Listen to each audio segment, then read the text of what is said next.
गुरुर्विष्णु गुरुर्देवो महेश्वरः गुरु साक्षात् परब्रह्म तस्मै श्री गुरवे नमः।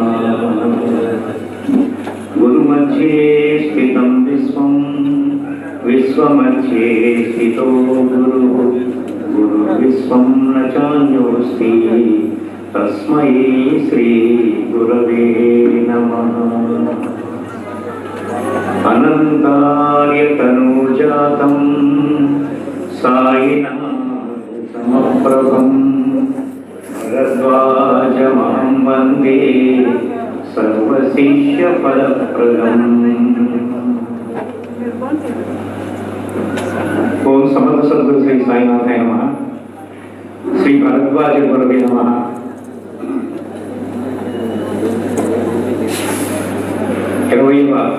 అఖిలాంధ్ర సాయి మాస్టర్ భక్త సమ్మేళనం సందర్భంగా ఈ కార్యక్రమానికి నిర్వాహకులు పద్మ గారు, రామయ్య గారి దంపతులకి, ఇక్కడ ఆశీమలై ఉన్న సాయి స్వరూపులందరికీ హృదయపూర్వకంగా నమస్సుమాంజలు సమర్పించుకుంటూ, మాస్టర్ గారు రాసిన సాయి ప్రబోధామృతం అనేకమైన గ్రంథాలు రాశారు మాస్టర్ గారు. ఒక్కొక్కటి ఒక్కొక్క ఆణిముత్యం. ఇందాక సోదరుడు రామారావు ఆయన ప్రపంచం ఒక తుఫాన్ ఆయన ఉపన్యాసం, ఆయన చాలా విషయాలు మనకి చెప్పారు. అయితే ఒక్కొక్క గ్రంథం ఒక్కొక్క ఆణిముత్యం. మాస్టర్ గారి యొక్క తపస్శక్తి అంతా నిక్షిప్తం చేసి రాసిన గ్రంథాలు మాస్టర్ గారి రచనలు. గుండె నుంచి దూసుకుపోతాయి ఒక్కొక్క వాక్యం. అవి మన జీవితాన్ని మార్చేస్తాయి, జీవిత గమ్యాన్ని మనం నిర్దేశిస్తాయి మాస్టర్ గారి రచనలు. అటువంటి అద్భుతమైన గ్రంథం ప్రబోధామృతం, సాయి ప్రబోధామృతం. బోధామృతం వేరు, ప్రబోధామృతం వేరు. ప్రబోధం అంటే ఉత్సాహం, మేలు పలకడం, మనలో ఉత్సాహాన్ని నింపుతాయి అందులో లీలలు. దాంట్లో లీలా ప్రబోధం అనే అధ్యాయం మాస్టర్ గారు తీసుకున్నారు. దాని నుంచి నాకు నిర్వాహకులు అంశాన్ని ఇచ్చారు. దాని గురించి కొద్దిసేపు మీతో ముచ్చటించుకోవడానికి ప్రయత్నం చేస్తాను. సమయం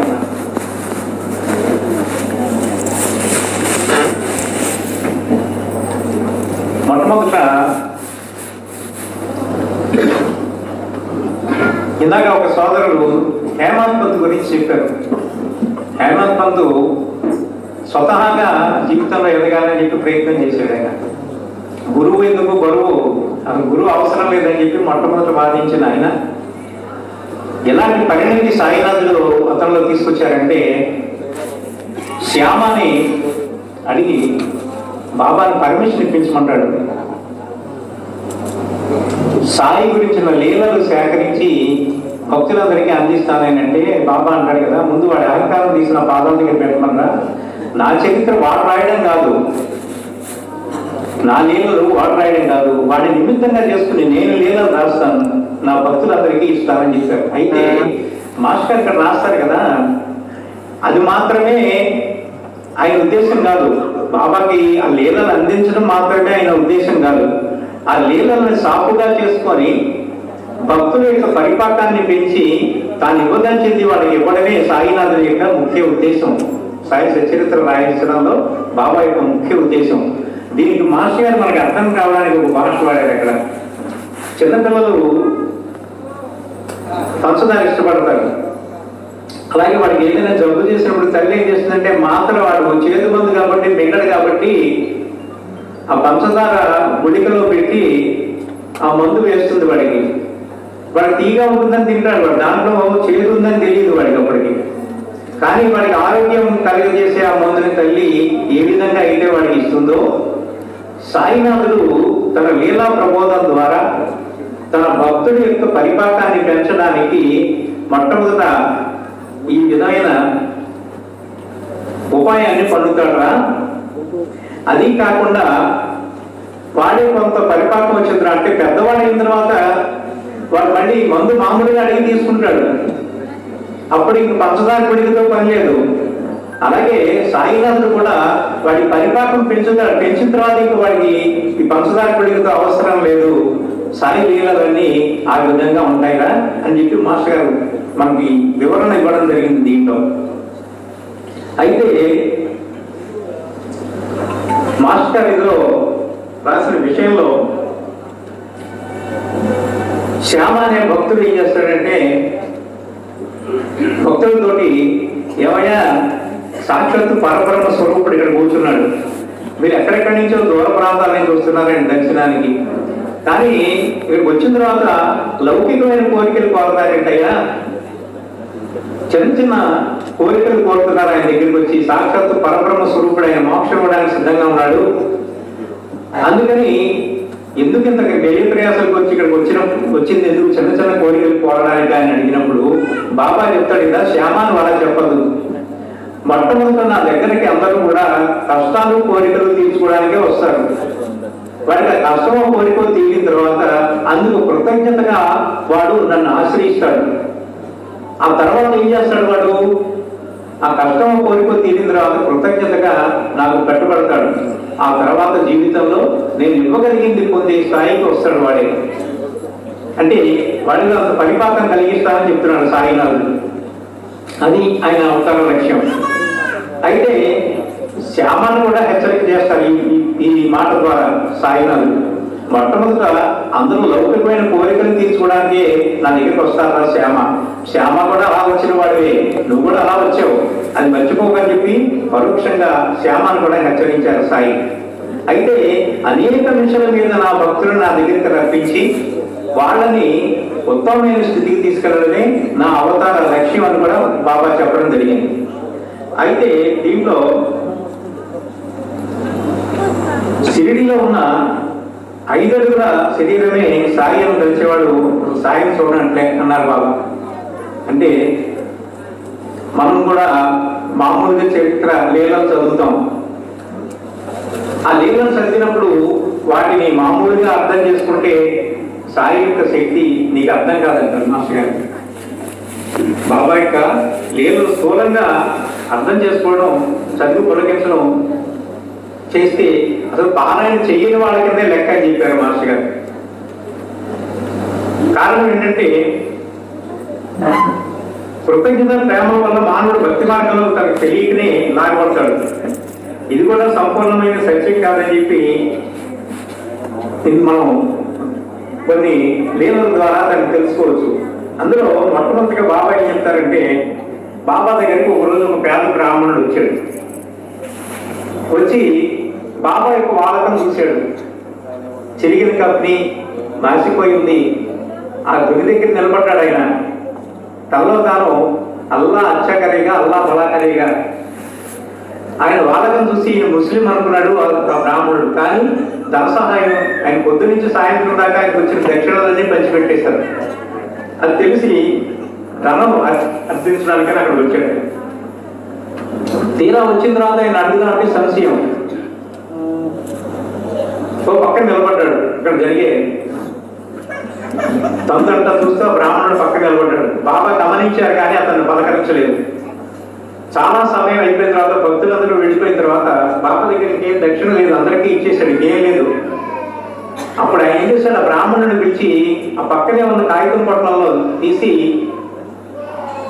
ఆ బ్రాహ్మణుడిని నీ పైపంచి పట్టమన్నాడు. ఆ పైపంచి పడితే దాంట్లో పొట్లం వేసి దీన్ని తీసుకువెళ్ళి నువ్వు పిల్లలు తినండి అని చెబుతూ మధ్యలో కండిషన్ పెట్టాడు బాబా. ఏం పెట్టాడంటే, మధ్యలో దారిగా విప్పి చూడవద్దు, ఇది నీవు పిల్లలు ఇంటికి వెళ్ళి తినండి, మధ్యలో విప్పి చూడద్దు అని చెప్పాడు. సరే బ్రాహ్మణుడు బయలుదేరి వెళ్ళిపోయాడు. నేను అనుకున్నా నేను ముస్లిం కదా ఇంకేం ఇస్తాడైనా అనే భావం ఉంది ఆయనకి. కొంత దూరం వెళ్ళిన తర్వాత ఈయనకి తడిగా తగిలింది. పైపంచిలో వేస్తున్నాడు కదా, శరీరానికి కొంచెం తడిగా తగిలింది. చూస్తే కొంచెం రక్తపు మార్పు ఉంది దాని మీద. అప్పుడు అనుకున్నాడు ఏమిస్తాడు, ఆ ముస్లిం దగ్గరికి వెళ్తే మాంసం తప్పితే ఇంకేం ఇస్తాడు ఆయన, నేను మొట్టమొదటి అనుకున్నాను అనవసరంగా వచ్చే నీ దగ్గరికి అని మనసులో శంకిస్తూనే చూశాడు. చూస్తే మాంసం పొట్లం చీదరించుకొని పక్కనే ఉన్న కాలంలో పడేశాడు. ఈయన చూస్తుండగానే ఆ మాంసం నీటికి తగలగానే తడుపుని మెరిసి బంగారం ముద్ద నీళ్ళలో మునిగిపోయింది. అదే ఎంత పని చేశానని అనుకున్నాడు. సరే ఆ రక్తం తుడుచుకుందామని చెప్పి వెళ్ళి నీళ్ళలో కడిగితే ఆ రక్తం అంటుకున్న మేరకు ఆ దారపోగులన్నీ కూడా బంగారంగా కనిపించాయి. నాకు ఇదే ప్రాప్తం అనుకుని వెళ్ళాడు. దీనికి మాస్టర్ గారు రాస్తారు కదా, సాయి ప్రసాదించిన ఆ పొట్లం సద్గురు కృప అంటే అనేక జన్మల్లో బ్రాహ్మణుడు చేసిన పుణ్యానికి ఫలితంగా సాయినాథుడి దర్శనం దొరికింది మొదట. రెండోది సాయినాథుడి ప్రసాదం దొరికింది. కానీ అతని మనసులో ఉన్న శంక సాయినాథుని యొక్క వాలకం చూసి ముస్లిం అని ఏ విధంగా అయితే పొరపడ్డాడో అది అతనికి సద్గురు కృప కలగకుండా అడ్డుపడింది.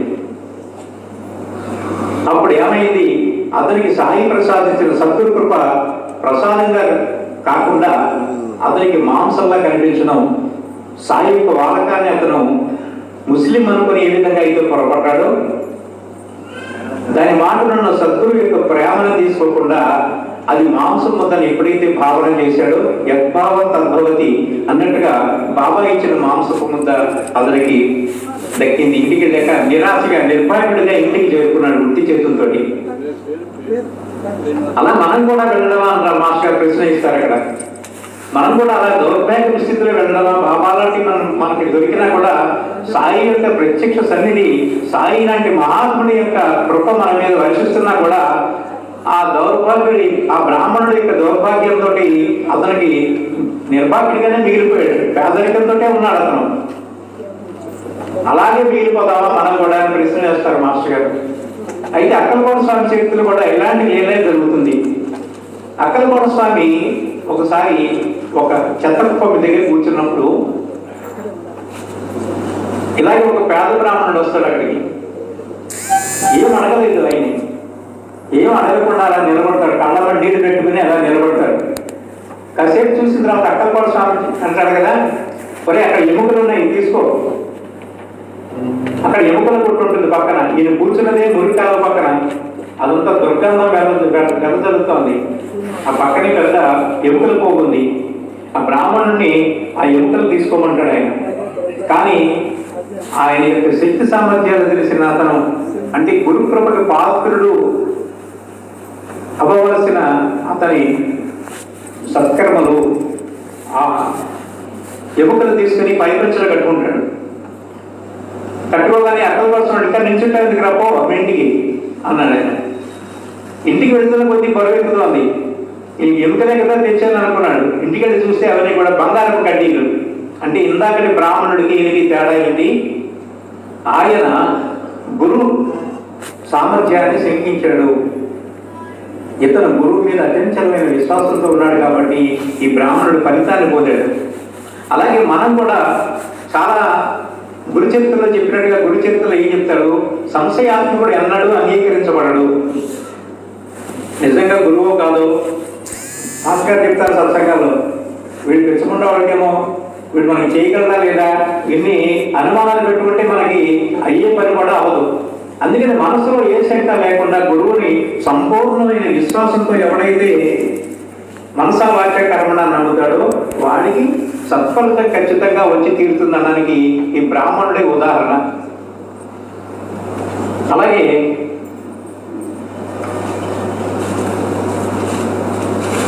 ఒకరోజు బాబా మసీదులో కొండలు కడిగి బోలిస్తున్నారు. మసీదులో కొండలన్నీ కడిగి బోలిస్తున్నారు. ఆయన బోలిస్తుంటే అప్పుడు చెప్పారు, నా వద్దకు వచ్చే కొండలన్నీ ఇలా తలకిందులుగా వస్తున్నాయిగా.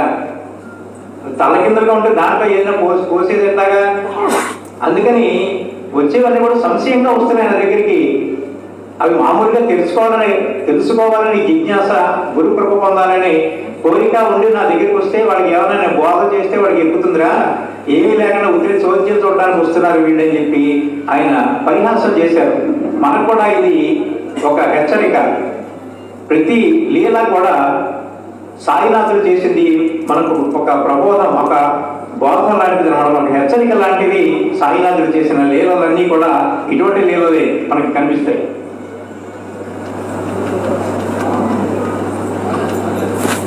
అయితే దానము నివేదనల గురించి సాయినాథుడు చక్కటి బోధనలు మనకి చేయడం జరిగింది.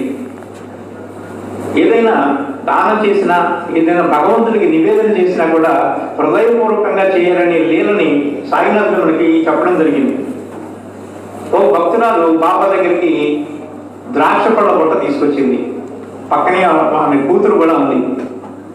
అక్కడికి వచ్చిన తర్వాత బాబా ఆమె ఎప్పుడు చూసినా కూడా హృదయపూర్వకమైన భక్తి శ్రద్ధలతో ఆమె సాయినాథుని సేవిస్తూ ఉండేది. కాబట్టి బాబా ఆమెను చూడగానే దా వచ్చి కూర్చోమ్మా అని చెప్పి ఆదరంగా పిలిచారు సాయి. వచ్చి బాబా దగ్గర కూర్చొని హృదయపూర్వకంగా బాబా దగ్గర ద్రాక్ష పళ్ళ బుట్ట పెట్టింది ఆ తల్లి. కొంచెంసేపు ఆగిన తర్వాత బాబా దాంట్లోంచి ఒక 4 కుళ్ళిపోయిన పళ్ళు మాత్రమే తీసుకొని అన్నారు కదా, అమ్మ ఈ బుట్ట నువ్వు తీసుకెళ్ళి నీ కూతురికి ఇచ్చుకోవాలన్నారు. మనసు చివుక్కుమంది ఆవిడికి. ఎందుకు బాబా ఇలా అన్నారు? బాబా వైఖరిలో వచ్చిన మార్పుకి చాలా కలత చెందిందండి. ఇంకా బాబా దగ్గర ఒక మాట అన్న తర్వాత ఇంకా అక్కడ మసీదులో కూర్చోడానికి ఎవరికి అర్హత లేదు, వెంటనే వెళ్ళిపోవాలి. ఆ బుట్ట తీసుకుని వెళ్ళిపోయి కొంత దూరం వెళ్ళిన తర్వాత కూతురు అంది, అమ్మా ఆలోచన నాకు ఎలా వచ్చిందో కానీ నువ్వు ద్రాక్ష పళ్ళ పుట్ట బాబా దగ్గరికి ఇచ్చి బాబా ఇవన్నీ మీరు తీసుకోండి అని చెప్పి అన్నప్పుడు నాకు మనసులో ఒక భావం వచ్చిందమ్మా, అవి బాబా తినరు, మనకి పెట్టరు, ఇక్కడ ఉన్న అందరికీ పంచి పెట్టేస్తారు, అనవసరంగా అక్కడి నుంచి బుట్ట మోసుకొచ్చామని చెప్పేసి మనసులో అనుకున్నానమ్మా నేను. అందుకని బాబా వెంటనే నువ్వే తీసుకెళ్ళమ్మా ఈ బుట్ట అని చెప్పేసి చెప్పారు. అందుకని దేనన్నా దానంగా ఇచ్చిన, నైవేద్యంగా మనం పెట్టినా కూడా ఇక వస్తువు మనది కాదు. చాలా మంది మనం ఏమనుకుంటారంటే గుళ్ళలో కానీ ఎక్కడైనా మాస్టర్ గారు అందుకని విద్యానగర్ మందిరానికి దక్షిణలు ఇచ్చినప్పుడు ఎవరికి రసీదులు కానీ ఏం లేవు, స్వచ్ఛందంగా ఇవ్వడమే. అది చాలా మంది ఫ్యాన్లు ఇస్తారు, ఫలానా వాళ్ళ ధర్మం, ఎవరికి ధర్మం చేశారు, ధర్మం చేసే స్థాయిలో మనం ఉన్నామా? ఆ శక్తి ఇచ్చిన వాడు ఎవడు? భగవంతుడు. కానీ అలా కాకుండా ఫలానా వాళ్ళు ధర్మం చేశారని రాయండి, బోర్డు పెట్టండి అని చెప్తారు.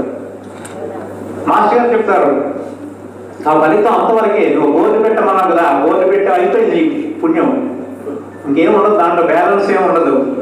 అందుకని భగవంతునికి మనం సర్వసమర్పణ చేయాలి. చేస్తేనే తగిన ఫలితం మనకి వస్తుంది తప్పితే ఈ వస్తువు నాది అన్న భావం ఉన్నట్టే. నీకు వాళ్ళకి ఇచ్చినప్పుడు మీరు ఇలా ఉపయోగించండి దీన్ని అని చెప్తే దీన్ని ఇలాగే ఉపయోగించండి అని మనం చేసే దానం ఎట్టి పరిస్థితుల్లోనూ కూడా ఫలితాన్ని ఇవ్వదు. అలాగే ఒకసారి మద్దుషా అనే ఫకీరు సాయి వద్దకు వస్తారు. సాయి వద్దకు వచ్చి బాబా నాకు అర్జెంటుగా 700 కావాలని చెప్పి ఏడుస్తుంటాడు. ఏడుస్తుంటే బాబు సాహెబ్ జోగుని పిలిచి కొరి వాడికి 700 ఇవ్వరా అని చెప్తాడు బాబా. జోక్ తీసుకొచ్చి సాయి పోగొట్టుంటే బాబా అంటాడు కదా, ఇదంతా చూడండి, అంతా కూడా ద్వారకామాయిలో జరిగిన సన్నివేశం, జాగ్రత్తగా గమనించండి. ఇది ఆ 700 తీసుకొచ్చి జోక్ తీసుకురాగానే బాబా ఏమన్నారంటే అక్కడ 2 కుర్రాలు ఉన్నారు, గులాబ్ లక్ష్మణ్ అనే 2 కుర్రాలు ఉన్నారు. బాబా ఏం చేశాడంటే ఆ కుర్రానికి ఇవ్వరా అన్నాడు. జోక్ తీసుకొచ్చి 700 ఆ కుర్రాడికి ఇవ్వగానే బాబా అన్నారు ఆ కుర్రాడిని, ఆ డబ్బులు తీసుకెళ్లి మద్దుషా ఫకీర్కి ఇవ్వరా అని చెప్పాడు. ఆ కుర్రాడు ఏం చేశారు, ఆ గులాబ్ లక్ష్మణ్ ఇద్దరు చిరవ 100 జేబులు వేసుకుని మద్దుషా ఫకీర్కి 500 ఇచ్చారు. అందరూ ఇక్కడే ఉన్నారు మసీదులో. ద్వారకామాయిలో సాయినాథుడి కళ్ళ ఎదురుగుండా జరుగుతున్న సంఘటన ఇది. ఈ ఫకీర్ ఏం చేశాడు, బాబా ఎక్కడి నుంచో వచ్చాను నేను, నాకు 700 అర్జెంటుగా కావాలని చెప్తే నాకు మీ కుర్రాడి గురించి 20 కాలేసి నాకు 500 ఇచ్చారు బాబా, నాకు అర్జెంటుగా 700 కావాలన్నారు. బాబా ఉలకలేదు పలకలేదు, అసలు ఏం నిర్వికారంగా కూర్చున్నారు. బాబా మాట్లాడలేదు. సాయంత్రం దాకా అలా కూర్చొని ఈ 500 నాకు ప్రాప్తం ఉన్నాయని జేబులో పెట్టుకుని వెళ్ళిపోయాడు ఈ మజ్దూర్ షాపకి. అయితే ఈ నడిచి వెళ్తుంటే కోపర్గా ఉండే దారిలో ఎర్రసు షా అనే ఒక పార్సీ భక్తుడు జట్కా బండిలో వస్తున్నాడు. గుర్రబండిలో వస్తే ఏం చేశాడు, ఈ మజ్దూర్ షా ఫకీర్ని చూసి ఆగి, అయ్యా ఆ చెట్టు నేను అక్కడ కూర్చొని మీకు భోజనం పెడతాను రండి అన్నాడు.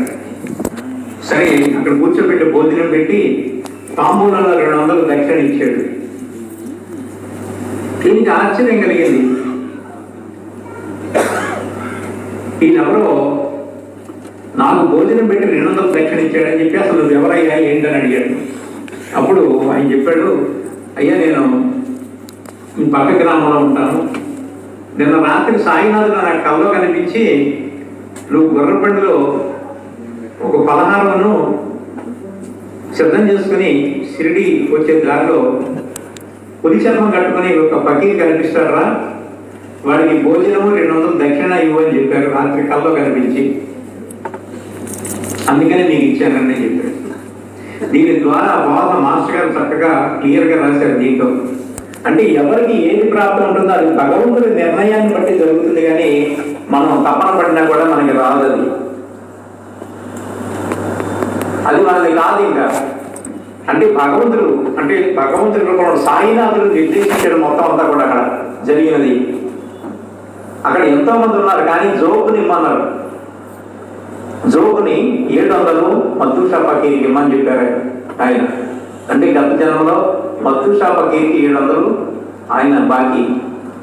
ఈ ఫకీరు గులాబ్ లక్ష్మణ్కి చెరువు 100 బాకీ. దారిలో పెట్టినప్పుడు 200 బాకీ ఈయనకి. అంటే ప్రతి సంఘటన కూడా గురువు నిర్దేశించిన మార్గంలోనే జరుగుతుంది. గురువుకు తెలియకుండా సృష్టిలో ఆకైనా కదలదు. ఈయన ఫకీర్ ధర్మం ఏంటి, దాన్ని సాయినాథుడు ఆచరించి చూపించాడు. మనకి ఏది ప్రాప్తమో 5 ఇళ్ల దగ్గర భిక్ష తెచ్చినప్పుడు కూడా సాయినాథుడు 6 ఇంటికి వెళదాం, 5 ఇళ్లలో 2 ఇళ్ల దగ్గర భిక్ష దొరికినా కూడా ఆయన 3వ ఇంటి దగ్గర, 4వ ఇంటి దగ్గర, 5వ ఇంటి దగ్గర కూడా ఏమి దొరకపోయినా ఆ వచ్చిన దాన్ని ఆయన తృప్తిగా తినడం సాధు ధర్మం, ఫకీర్ ధర్మం. దాన్ని ఉల్లంఘించాడు మజ్దూర్ షా ఫకీర్. ఆ ధర్మాన్ని నేర్పడానికి సాయినాథుడు ఈ వేదాంత చేయడం జరిగింది. ఫకీర్ ధర్మం ఏంటి, భగవంతుడు అల్లా ఏదిస్తే దాంతో తృప్తి చెందాలి. అది ఆ ముస్లిం ఫకీర్ మజ్దూర్ షా ఫకీర్ గ్రహించాలి. అందుకని ఈ లీల ద్వారా అతనికి జ్ఞానబోధ చేయడం జరిగింది సాయినాథుడు. ప్రతి లీల కూడా మనకి కళ్ళు తెరిపించడానికి, మనల్ని ఆధ్యాత్మిక మార్గంలో ఇంకొక మెట్టెక్కించడానికి సాయినాథుడు ఈ లీలలని కూడా చేయడం జరిగింది.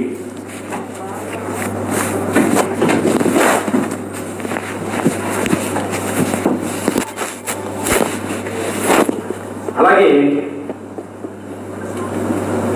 ఎంబి రేగే సాయికి అంకితమైన భక్తుడు, మనకి అద్భుతమైన భక్తుడు ఈయన. ఎందుకంటే ఆయనకి ఒక 3 కళలు వస్తాయి ఒకసారి. ఆయన మహావిష్ణువుని సూర్యుడి బింబంలో ఆయన చక్కగా దర్శనం చేసుకుని పూజ చేసుకునే స్థాయి సాధన అయింది. అంటే అది క్యారీడ్ గత జన్మల నుంచి ఆయన అంతగా సాధన చేశాడు. ఆయనకి ఒకసారి 3 కళలు వచ్చాయి. మొదటి కళలో ఆయనకి 3 వ్యక్తులు కనిపిస్తే ఈయన పూజించే శ్రీ మహావిష్ణువు ఒక వ్యక్తిని చూపించి ఈయన షిరిడి సాయినాథుడు ఈయన ఆశ్రయించని చెప్పాడు. మొదటి కళ అయిపోయింది. రెండవ కళలో ఈయన గాలిలో ఎగురుతూ ఒక గ్రామానికి వచ్చాడు. అక్కడ దిగాడు. అక్కడ ఎవరినో అడిగాడు. అడిగితే ఇదే షిరిడి అండి, ద్వారకామా ఇదే, ఇక్కడ సాయినాథుడు అక్కడ కూర్చుంటుంటాడని చెప్పారు. రెండో కాలంతో నుంచి మూడో కాలంలో ఈయన మసీదులోకి వెళ్ళేటప్పటికీ బాబా గర్భబా వచ్చి ఎదురొచ్చి నా దర్శనానికి నువ్వు వచ్చావని, నేనే నీ దర్శనానికి రావాలనుకుంటున్నానని చెప్పి ఈయన పాదానికి నమస్కారం చేశాడు. 3 కళలు అంతరించాయి. కొంతకాలానికి ఈయన షిరిడి దర్శించాడు. రేగే ద్వారకామాయికి వచ్చాడు. ద్వారకామాయికి వచ్చి మెట్లకి లోపల సాయినాథులు ఎవరితోటో మాట్లాడుతున్నారు. లోపలికి వచ్చి మెట్లకి బాబా పాదాలకి నమస్కారం చేశాడు. బాబా అన్నాడు, మనిషిని పూజించడం ఏమిట్రా, మనిషిని పూజిస్తావాను, నాకు దానం పెట్టడం ఏంటి అన్నాడు. అనేసరికి ఈయనకి అహం దెబ్బతింది. మొట్టమొదట ఈయనకి వచ్చిన కాలంలో ఏంటి, ఆయన ఎదురొచ్చి ఈయనకి నమస్కారం పెట్టాడు. నేనే నీకు రుణపడ్డానురా, నేనే నీ వద్దకు రావాలని చెప్పాడు. అయితే ఇక్కడ మాత్రం సంఘటన అంతా రివర్స్లో జరిగింది. బాబా అతని అహంకారం మీద దెబ్బ కొట్టాడు. సరే బయటికి వెళ్ళి కాసేపు కూర్చున్నాడు. బాబా ఏం పలకరించలేదు. అతను వాడకి వెళ్ళిపోయాడు. తర్వాత మళ్ళీ బాబా ఏదైతే చేయని నేను ఆయన దగ్గరికి వెళ్ళి అసలు అన్నింటి మీరు తేల్చుకుంటానని మధ్యాహ్నం అందరూ వెళ్ళిపోయిన తర్వాత మసీదులోకి వెళ్ళాడు. వెళ్తే బాబా అవరే రాదా ఇలా కూర్చో, నేను నీకోసం ఎదురు చూస్తున్నాను రా అని అతన్ని కౌగులించుకొని, నా ధనాకారం తాళాచి నీ చేతిలో పెట్టాను రా, నీకు ఏది కావాలంటే ఇస్తాను తీసుకో. మరి పొద్దున్న తనని తిట్టిన సాయినాథుడే మళ్ళీ ప్రేమగా పలకరిస్తున్నాడు. నాకు ఈయనే సద్గురువు అని చెప్పి అనుకున్నాడు. అనుకుని బాబా అంటే ఒక కోరిక కోరడానికి ఏది కావాలంటే ఇస్తానని చెప్పాను కదా, ఈ జన్మలో కాదు రాబోయే జన్మలు అన్నింటిలో కూడా మీరు నాతో ఉండాలి, నా చుట్టూ నన్ను ఆవరించి మీరే ఉండాలి, ఇచ్చాను కోర అన్నాడు. అంటే మానసికమైన అహంకారం ఎప్పుడైతే ఆ స్వప్నాల ద్వారా పొందాడు ఆయన, అంటే నేను గొప్ప స్థితిలో ఉన్నాను అని ఒక అహంకారం ఉంది. ఆ అహంకారం పోయిన తర్వాత వాడిని తన దగ్గరికి చేర్చుకోవడం సాయినాథుని యొక్క లక్ష్యం. గురువుకి ఇప్పుడు కూడా శిష్యుడు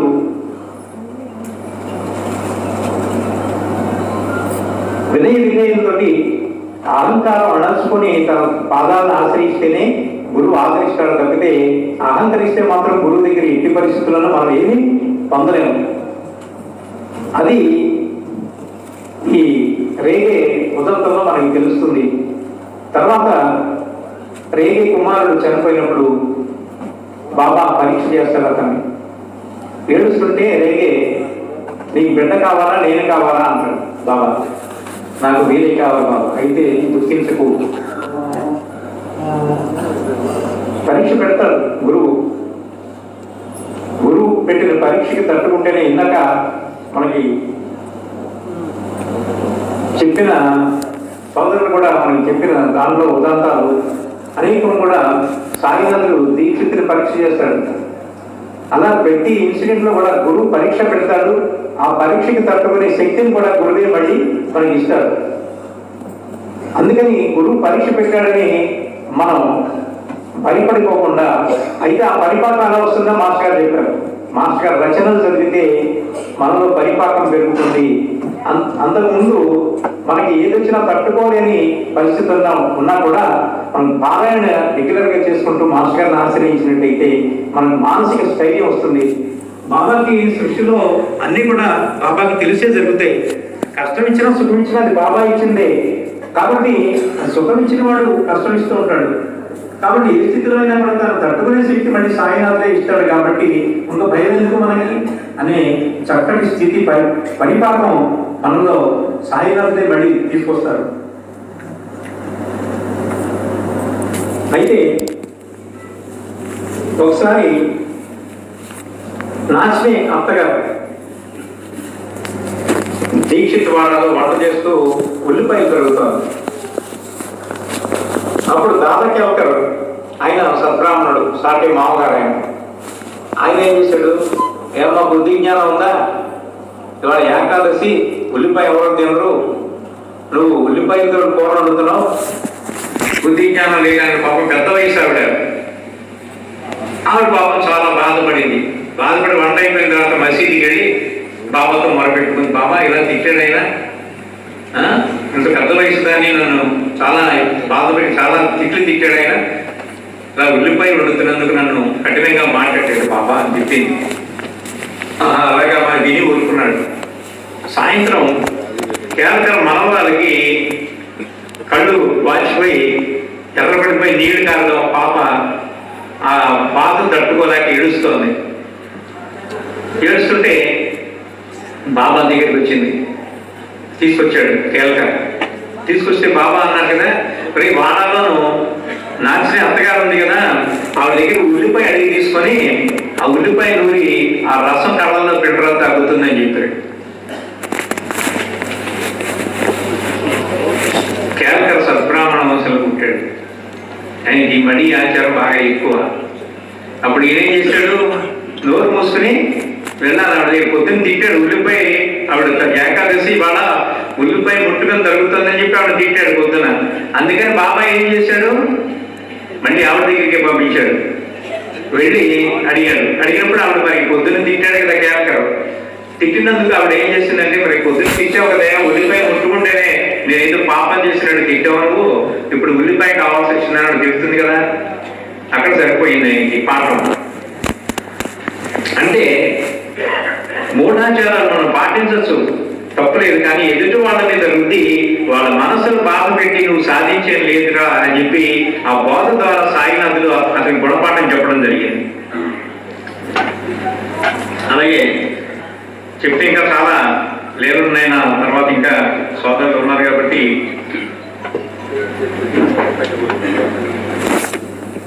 లేదని అర్థం కావడంలో కూడా మాస్గా చెప్తారు కదా, పరిపాఠాన్ని బట్టి మనం అర్థం చేసుకోవాలని. ఒకసారి చిన్న లేదో చెప్పి ముగించేస్తాను, ఒక 2 నిమిషాలు. శ్యామ ఒకసారి బాబా ఢిల్లీకి వెళ్ళినప్పుడు బొంబాయి నుంచి ఎవరో భక్తులు 2 రూపాయలు మర్యాద చేశారు బాబాకి. ఈయన అనుకున్నాడు కదా, అందరికన్నా చదువు ఎక్కువ శ్యామకి బాబా దగ్గర. ఇందాక సోదరులు చెప్పినట్టుగా అందరూ కలిసి ఒక వీధిలో గురువు గారిని సేవించారా, అందుకనే మళ్ళీ ఈ జన్మలో మీ అందరినీ కలుగుతున్నానని చెప్పారు కదా బాబా. అందుకని శ్యామ అంటే బాగా ఎక్కువ ప్రీతి. మాధవరావు దేశపాండే ఆయన పేరు. ఆయన శ్యామ అంటే కిష్టిగాడు అని చెప్పి ప్రేమగా సాయినాథ్ చూపించేవాడు. ఆయన చాలా ప్రేమ సాయికి. ఎవరు చెప్పినా వినిపించుకునే సందర్భాల్లో శ్యామ చెప్తే వినేవారు సాయి. అంతటి చదువు సాయి దగ్గర ఉంది. అందుకే నేను అనుకున్నాడు కదా, ఈయనేదో దేవుడు సర్వజ్ఞుడు అన్ని తెలిసిన వాడని చెప్తూ ఉంటాడు కదా, అసలు చూద్దాం ఈయన సంగతి ఏంటో అని చెప్పి ఆ 2 రూపాయల మర్యాదలు తీసుకుని దాన్ని మసీదు కొంచెం దూరంలో భూమిలో పాతి పెట్టాడు. దాన్ని ఏం అడిగినట్టుగా ఉన్నాడు. సంఘటన జరిగిపోయింది. 6 నెలలు అయిపోయింది. 6 నెలల తర్వాత శ్యామ ఇంట్లో దొంగలు పడి మొత్తం దోచుకెళ్ళిపోయాడు. కట్టుబట్టలతో మిగిలాడు. డబ్బులు ఇవ్వమంటూ మసీదుకి వచ్చి బాబా దగ్గరికి, బాబా మా ఇంట్లో దొంగలు పడ్డారు, మొత్తం అన్ని దోచుకుపోయారయ్యా, దాని విలువ 250 రూపాయలు సుమారుగా ఉంటాయి, అన్ని దోచుకెళ్ళిపోయారయ్యా బాబా అన్నాడు. అప్పుడు బాబా నవ్వుతూ అన్నారు, ఒరే శ్యామ, నీ ఇంట్లో దొంగలు పడితే చెప్పుకోవడానికి నేనైనా ఉన్నాను. నాది 2 రూపాయలు పోయి 6 నెలలు అయిందిరా, నేనెవరితో చెప్పుకోనరా అన్నాడు బాబా. నాకు 2 రూపాయలు పోయి 6 నెలలు అయిందిరా, నేనెవరితో చెప్పుకోను. శ్యామ అన్నాడు, ఏమయ్యా ఇంత చిన్న తప్పు చేశాను, బాగానే ఉంది, దీనికి ఇంత పెద్ద శిక్ష వేస్తావా నువ్వు అన్నాడు. అంటే బాబా అన్నాడు కదా, ఒరే 250 రూపాయలు ఖరీదైన సామాన్లు పోయే నువ్వు బాధపడుతున్నావు, నువ్వు ప్రభుత్వ ఉద్యోగి, నెలకు 5 రూపాయలు జీతం నీకు, కానీ 5 నెలల దగ్గర భిక్ష ఎత్తుకునే ఫకీర్ని నాకు 2 రూపాయలు అంతేరా, నీకు 250 రూపాయలు ఎంతో, నాకు 2 రూపాయలే అంత. అంటే దాంట్లో ధర్మ సూక్ష్మం మాస్టర్ గారు రాస్తారు, కర్మసూత్రం ఎంత సూక్ష్మంగా ఉంటుందో అని మాస్టర్ గారు రాస్తారు దాంట్లో. అంటే ఎంతవరకు మనం దాన్ని నిర్ణయించబడుతుంది ధర్మం అనేది దీంట్లో మనకి అర్థం అవుతూ ఉంటుంది. కాబట్టి అత్యద్భుతమైన విషయాలు మాస్టర్ గారి చరిత్రలో ఉంటాయి. ఒక్కొక్క లీలను ఇందాక మాస్టర్ గారు చెప్పినట్టుగా ఆ లీలని స్థూలంగా చదువుకుని బాబా లీలలు ఎలా చేశారు అలా చేశారని కూడా చెప్పుకుంటూ వెళ్ళిపోతే కుదరదు. ఈ లీల ఎందుకు చేశారు బాబా, ఏ సందర్భంలో ఈ లీల చేయవలసి వచ్చింది, ఈ లీల ద్వారా బాబా నుంచి మనం ఏం తీసుకోవాలి, ఏం బోధ చేస్తున్నారు మనకి లీలని మిషగా పెట్టుకుని సాకుగా పెట్టుకుని సాయినాథుడు మనకి ఏం చెప్పదలుచుకున్నారు అని ఆలోచించినట్టయితే అద్భుతమైన లీలలు మనకి హృదయగతం అవుతాయి, మన జీవిత గమ్యాన్ని మారుస్తాయి. ఎటు బాబా చెప్పాడు కదా, రాబోయే జన్మలు అన్నింటిలోనూ మీతో ఉంటారా.